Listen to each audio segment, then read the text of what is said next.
Naam, karibu ndani ya Ace Media na hii ni News Update na mimi naitwa Ndaki William. Rais wa zamani wa Ufaransa Nicolas Sarkozy ataachiwa wiki 3 baada ya kuanza kuhudumia kifungo cha miaka 5 gerezani kwa kula njama ya uhalifu.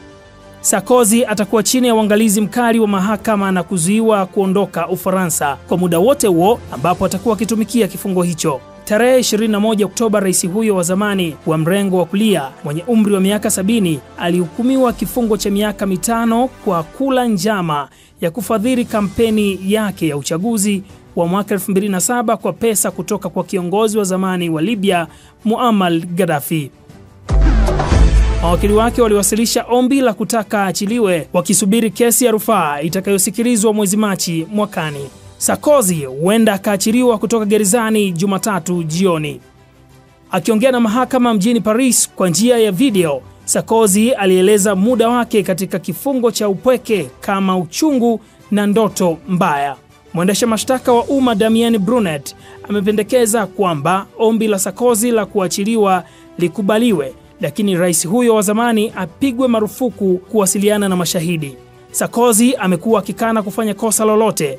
Aliambia mahakama kupitia njia ya video kwamba hajawahi kuwa na wazo la kichaa la kumuomba marehemu Muammar Gaddafi pesa na kusema hata kubali kitu chochote ambacho hakufanya.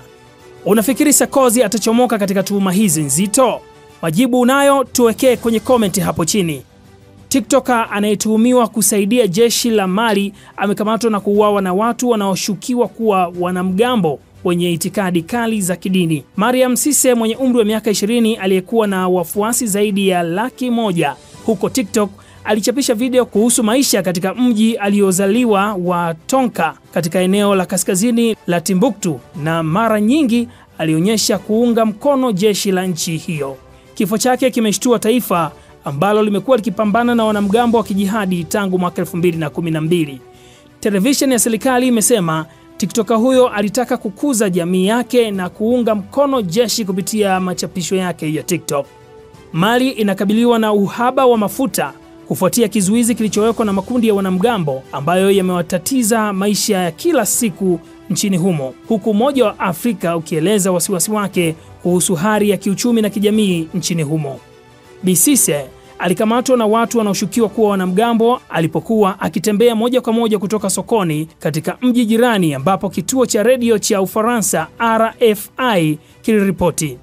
Kwa mujibu wa taarifa hiyo, basi tuwape pole ndugu waliompoteza shujaa na TikToker huyo kutoka pale Mali, lakini kwa nafasi ya kipekee tutoe pole kwa vijana wote wa Mali kwa kumpoteza kijana mwenzao.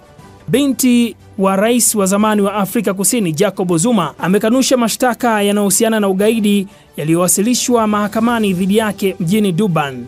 Duduzile Zuma ameshtakiwa kufuatia matamshi aliyoyatoa kwenye mitandao ya kijamii miaka 4 iliyopita wakati wa maandamano mabaya nchini Afrika Kusini kufuatia kukamatwa kwa baba yake.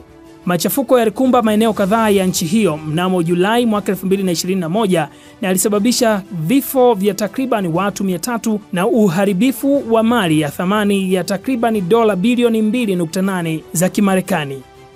Binti huyo mwenye umri wa miaka 43 alituhumiwa kuchochea machafuko hayo na anakabiliwa na mashtaka ya kuchochea ugaidi na ghasia za umma.